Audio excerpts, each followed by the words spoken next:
¿Sabían ustedes que la gracia es tal vez el tema más celebrado en el mundo cristiano? Y no es para menos, porque la gracia es lo que nos da la oportunidad de la salvación.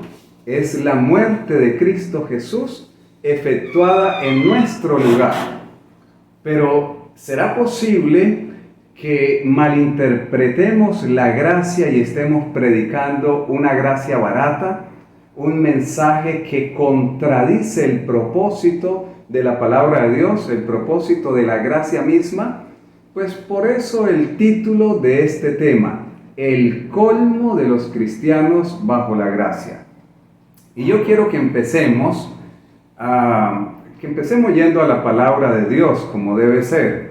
En Romanos capítulo 6, en el versículo 14, ahí encontramos esa declaración maravillosa del apóstol Pablo. Miren cómo dice el apóstol Pablo: porque el pecado no se enseñoreará de vosotros, pues no estáis bajo la ley, sino ¿bajo qué? Bajo la gracia, claro está. Y entonces ahí el hermano dice pues aleluya, amén, alabado sea el Señor, porque ahora no estamos bajo la ley. Y la verdad, yo soy un cristiano de toda la vida. Mi madre me llevó a la iglesia desde muy pequeñito, y eso ya hace 50 años prácticamente. Así que pues soy un cristiano de larga trayectoria en la vida cristiana. Y se podrán imaginar cuántos predicadores he podido escuchar emocionados con el tema de la gracia. Pero no solo emocionados con el tema de la gracia, sino tan emocionados con el tema de la gracia que celebran que la ley de Dios ya no existe, que ya no existe esa carga, que ya no existe esas ataduras, que ya no existe esa maldición, y creen que la gracia de Cristo Jesús es quitar la ley de Dios. La palabra de Dios para nada está diciendo eso. Y sí, la verdad, es bastante preocupante que al día de hoy, con tanto conocimiento, con tanta preparación, con tantas herramientas, para que podamos tener un poco de comprensión lectora, pues estemos en una ignorancia de algún modo tan grande, tan marcada. Porque cuando yo he visto predicadores humildes, sencillos, que no puede uno demeritarlos porque sea una persona humilde, porque sea una persona de pocas letras, una persona que poco fue a la escuela, no se puede demeritar por eso. Pero cuando yo veo un predicador así de poca letra, de poca escuela, celebrando de que somos salvos por gracia y que gracias a Dios esa ley ya quedó abolida, ya que ya ese tormento de la ley ya no lo tenemos, pues de algún modo entiendo a esa persona, porque le falta comprensión de los textos de la palabra de Dios. Lo que se me hace muy difícil entender es a una persona estudiada, una persona versada, que ha ido a la universidad, que es un pastor famoso, que es alguien que mueve masas y que se atreva desde un púlpito a hablarle a miles y a veces miles y miles de personas, celebrando de que estamos bajo la gracia, que no estamos bajo la ley y por lo tanto no debemos guardar la ley de Dios.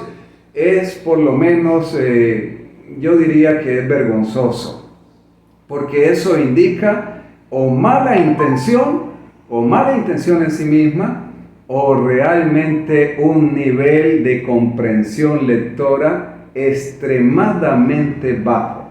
Porque si tú eres pastor, le hablo a pastores, le hablo a líderes, le hablo a sacerdotes, si tú eres un líder de tu iglesia y estás enseñando esto, y para ser un líder de tu iglesia necesitas comer Biblia, no un día ni 2 días, llevas años comiendo Biblia, llevas años teniendo comunión con la palabra de Dios, que llegues a una conclusión tan pobre, pues habría que revisar eso, ¿verdad? Habría que revisarlo. Yo quiero que vayamos así sin sin ir más aquí en el texto, si alguien lee solo el contexto de Romanos 6:14, solo leyendo el contexto de Romanos 6:14 y teniendo dos dedos de frente, le quedaría claro que para nada el apóstol Pablo está diciendo que estar bajo la gracia es tener libertad para violar la ley de Dios. Para nada, en absoluto. Es más, me voy a referir aquí al siguiente versículo, el versículo 15. Pero podría uno tomarlo desde el versículo 12 por lo menos. Pero me gusta ser como muy puntual. Entonces voy al versículo 15. ¿Qué pues? Pregunta el apóstol. ¿Pecaremos porque no estamos bajo la ley sino bajo la gracia? En ninguna manera. En ninguna manera. Así de una vez el apóstol Pablo lo resuelve ahí en el siguiente versículo. Y si tú lo tomas del 12 para adelante, llegas al 14, pasa al 15, continúas, pues te queda completamente claro que estar bajo la gracia no significa no significa que tengamos licencia para violar la santa ley de Dios, sino que estamos bajo la gracia porque tu cuenta y mi cuenta, si me he arrepentido de corazón, ya fue pagada en la cruz del Calvario y ahora he recibido una nueva vida en Cristo Jesús a través de su Santo Espíritu para gozarme en la santa ley de Dios. Ahora sí vamos a Hebreos capítulo 10 y vamos al versículo 26 y 27. Porque si pecaremos voluntariamente después de haber recibido el conocimiento de la verdad, ya no queda más sacrificios por los pecados. ¿Qué está diciendo? ¿Qué está diciendo el apóstol Pablo? Si pecamos voluntariamente después de haber recibido el conocimiento de la verdad, no cuentes con más gracia. Es decir, la gracia se te acaba. Vuelves a quedar bajo la ley, vuelves a quedar bajo la condenación de la ley. Porque estábamos bajo la ley mientras Cristo Jesús no muriera en la cruz del Calvario. O mientras que yo no conozca a Jesús. Porque si no conozco a Jesús, vivo lejos de Jesús, violo su santa ley y estoy bajo la condenación de la ley. Pero una vez que recibo los méritos de la sangre preciosa de Jesús, Él perdona los pecados de mi vida pasada para que mi vida sea una vida nueva. Es decir, donde ahora me deleite en obedecer la ley de Dios. Volvamos a leerlo. Porque si pecaremos voluntariamente, después de haber recibido el conocimiento de la verdad, ya no queda más sacrificio por los pecados. Ya no. Es que yo voy a pecar porque no estoy bajo la ley, sino bajo la gracia. Yo voy a violar los mandamientos de Dios porque esa ley ya quedó clavada en la cruz. Pablo está diciendo, entonces no queda más sacrificio por tus pecados. ¿Sabe qué te queda? Mire, sino una horrenda expectación de juicio y de hervor de fuego para devorar a los adversarios. ¿Está claro? Si pecas voluntariamente, después de haber recibido los méritos de la gracia, que no es otra cosa que la sangre de Cristo Jesús derramada en la cruz del Calvario, en mi lugar y en tu lugar. Entonces ya no queda más sacrificio por el pecado, sino que quedamos condenados ya por la santa ley de Dios nuevamente. Por eso en el tema anterior, en mi tema anterior, pues estuve justamente presentando eso, que la ley de la condenación, la ley de condenación, o el ministerio de muerte, el ministerio de condenación o ministerio de muerte, que había de ser abolido, que no era la ley de Dios la que había de ser abolido, sino el ministerio de condenación que realizaba la ley, ¿ya? Que había de ser abolido el ministerio, no el ministro. Que esa misma ley antes de Jesús, por no haber sangre de Cristo Jesús derramada, la ley me condenaba. ¿Qué me condenaba? Toda mi vida de pecado, la violación a la santa ley de Dios. pero que una vez conozco a Jesús, Jesús ha hecho su sacrificio, yo lo conozco, me arrepiento, entonces los méritos de Jesús me son aplicados y ahora yo vivo bajo el ministerio del Espíritu. Y en ese tema presentaba justamente que el ministerio del Espíritu lo realiza la misma ley de Dios. El mismo apóstol Pablo en Romanos 7, Romanos 8, allí nos está hablando de todo ese ministerio, cómo la ley efectuaba los dos ministerios. Si tú eres un violador de la ley de Dios, contigo está el ministerio de muerte. Estás sentenciado a muerte por la ley. Pero si tú eres una persona nueva en Cristo Jesús, entonces en ti se manifiestan los frutos del Espíritu Santo, que no es otra cosa que la obediencia a la ley de Dios, el cambio de vida. Dejas de ser adúltero, dejas de ser fornicario, dejas de ser ladrón, dejas de ser asesino, dejas de adorar ídolos, dejas de violar el día santo del Señor, dejas de codiciar, deja de deshonrar a los padres, a padre y a madre, deja de codicia de todo, toda la violación a la ley de Dios. Los frutos del Espíritu, el ministerio del Espíritu lo efectúa la santa ley de Dios. Ministerio de muerte, ya, violación a la ley de Dios. Ministerio del Espíritu, cristiano que obedece la santa ley de Dios. ¿Quieren otro texto? Vamos a otro texto, vámonos por lo menos a Primera de Juan. A ver, Primera de Juan, capítulo 3, versículo 4. Todo aquel que comete pecado, infringe también la ley, pues el pecado es infracción de la ley. ¿Ya? Terrible. Todo aquel que comete pecado infringe también la ley. No hay otra manera de pecar. Es violando la ley de Dios. Ahora quiero decirle entonces algo, mis amados hermanos y amigos.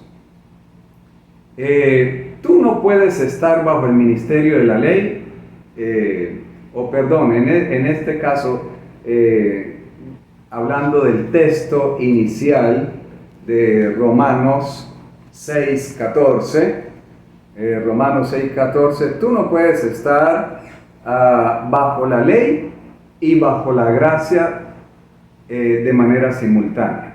El apóstol Pablo así lo deja en claro aún en ese versículo. Mire cómo dice: porque el pecado no se enseñoreará de vosotros, pues no estáis bajo la ley, sino bajo la gracia. Es decir, para que no estéis, si no estáis bajo la ley, estás bajo la gracia. ¿Ya? Pero si no estás bajo la gracia, estás bajo la ley. No puedes estar bajo las dos cosas.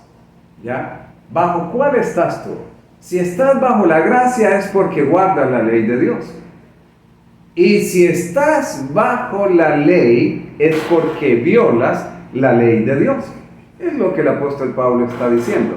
¿Cómo puede, es el colmo de un cristiano celebrar que no está bajo la ley, sino bajo la gracia, y por eso esa ley ya no lo puede atormentar? En realidad es lo contrario. Este cristiano estaría todavía bajo la ley. Necesitamos tener humildad. Necesitamos ir a la palabra de Dios y permitir que el Espíritu de Dios ilumine nuestras mentes. Necesitamos investigar no con el propósito de satisfacer nuestros deseos. Necesitamos investigar la palabra de Dios no queriendo encontrar la justificación a lo que yo quiero. Necesito ir a la palabra de Dios queriendo encontrar el mensaje de la palabra de Dios. ¿Ok? Podemos ir a un texto más y este texto tal vez nos ayude mucho, porque en parte el cristiano no entiende, hablo por lo menos del cristiano sencillo. ¿Cómo es posible? Pero si somos salvos por gracia, entonces la Biblia es como que una contradicción. Somos salvos por gracia, pero allí está la ley presente. Y sumamente presente. Podemos citar un montón de textos, todos después de la resurrección de Cristo Jesús. Todos, podríamos citar un montón de textos. Pero aquí vamos a citar uno de antes de la muerte de Jesús, pero es palabra de Jesús, ¿ya? Es palabra de Jesús, aunque es antes de la muerte de Jesús, es muy llamativo lo que Jesús, la luz que Jesús da allí respecto de este tema. Y vamos a San Mateo 19, San Mateo 19, versículo 16 y 17. ¿Qué dice la palabra de Dios? Dice, entonces vino uno y le dijo, Maestro bueno, ¿qué bien haré para heredar la vida eterna? Noten la pregunta del joven rico. Estamos en el caso donde un joven rico se le acerca a Jesús y viene allí con todo el respeto donde Jesús, es más, lo llama Maestro bueno. Cree que Jesús tiene la palabra de Dios correcta, cree que Jesús tiene el mensaje correcto. Y de corazón le dice, Maestro bueno, ¿qué bien haré para heredar la vida eterna? Miren la interesante de la respuesta de Jesús. Primero Jesús le preguntó, ¿por qué me llamas bueno? Ninguno hay bueno sino uno, y ese es Dios. Luego viene la respuesta a su pregunta. Mas si quieres entrar en la vida, guarda los mandamientos. Interesante la respuesta de Jesús. Y alguien podría decir, pero es que Jesús no había muerto y por eso... No. Les voy a explicar por qué no es así. Porque nunca fue así. Nunca fue así. Antes de que Jesús muriera en la cruz, la gracia se manifestaba en la muerte del Cordero, ¿ya? En el holocausto, en la Pascua, en el día de expiación, en todas estas celebraciones, estos rituales, ¿ya? Allí se presentaba la gracia, bajo símbolos, bajo sombras, que tenían que ser confirmadas y con la muerte de Jesús para que esos pecados quedaran completamente borrados, ¿ya? Los que murieron antes de Jesús en la fe de la palabra de Dios se salvaron. ¿Por qué? Porque murieron con la garantía de la sangre del Cordero, que un día vendría el verdadero Cordero. Así que el hecho de que Jesús no hubiera muerto no cambia para nada. La ley de Dios en el Antiguo Testamento nunca fue el medio para pagar el pecado del hombre. Nunca, ningún teólogo puede demostrar tal cosa, ¿ya? El pecado se pagaba con los sacrificios. La ley de Dios siempre ha tenido el mismo ministerio, siempre ha hecho lo mismo.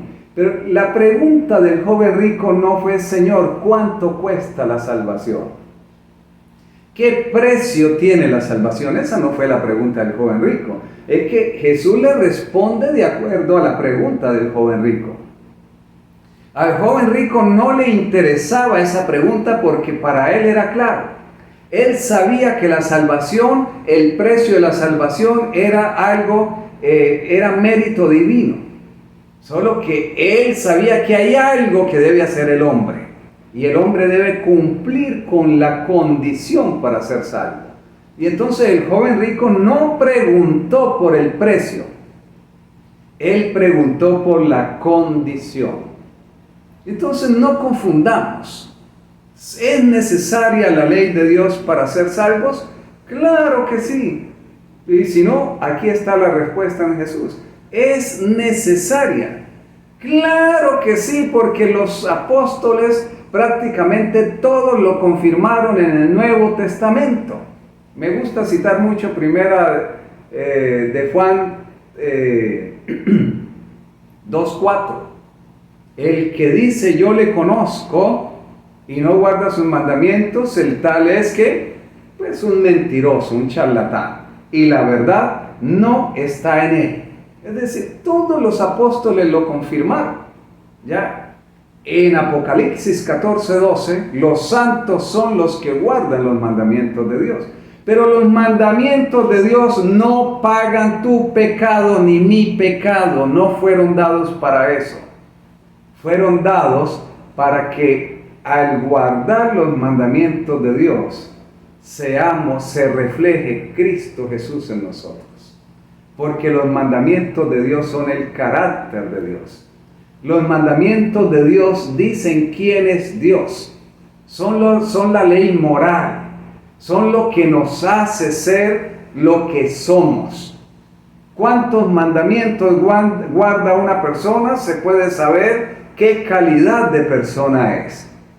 Si una persona viola todos los mandamientos, esa persona debe estar encerrado, porque es extremadamente peligroso, ¿ya? Si una persona viola todos los mandamientos de la ley de Dios, es extremadamente peligroso.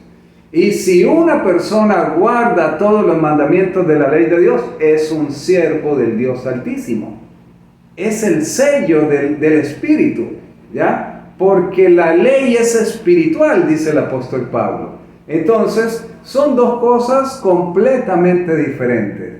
La sangre de Cristo Jesús lavó tus pecados y mis pecados, o los puede lavar, porque yo no te puedo dar la garantía de que tus pecados están lavados, pero te puedo dar la garantía basado en la palabra de Dios, no porque mi palabra sirva para algo, sino es la palabra de Dios te puede dar la garantía de que la sangre de Cristo Jesús puede perdonar todos tus pecados. Si recibes a Cristo Jesús en tu corazón y recibes los mandamientos de Dios también, ¿ya? Es la evidencia de que has sido transformado por el Espíritu de Dios. Entonces, el colmo de cristianos, de los cristianos, que están bajo ¿qué? Bajo la gracia, ¿ya? Bueno, mis apreciados hermanos, amigos, creo que el tema ha sido lo suficientemente claro. No hay comentarios. En todo caso, les animo a comentar. Estaremos respondiendo sus comentarios más adelante. Los que luego vean esta transmisión, pues les animamos a comentar, les animamos a darle me gusta, a compartir de manera especial. Si este tema ha sido de su agrado, queremos que bendiga a otras personas con esto. Si tal vez perteneces a alguna otra denominación, a la denominación que seas, y tu concepto no ha sido el más apropiado con respecto a esto, te invito a tener la humildad, la sencillez que Cristo Jesús nos invita a que tengamos, y que podamos ser cristianos, que nos deleitemos en la gracia de Cristo Jesús, porque a través de su sangre en la cruz perdonó nuestros pecados, y a través de su santa ley nos ha hecho personas transformadas con las características o las condiciones apropiadas para un día vivir la eternidad con Cristo Jesús. Dios les bendiga grandemente, es mi deseo y oración.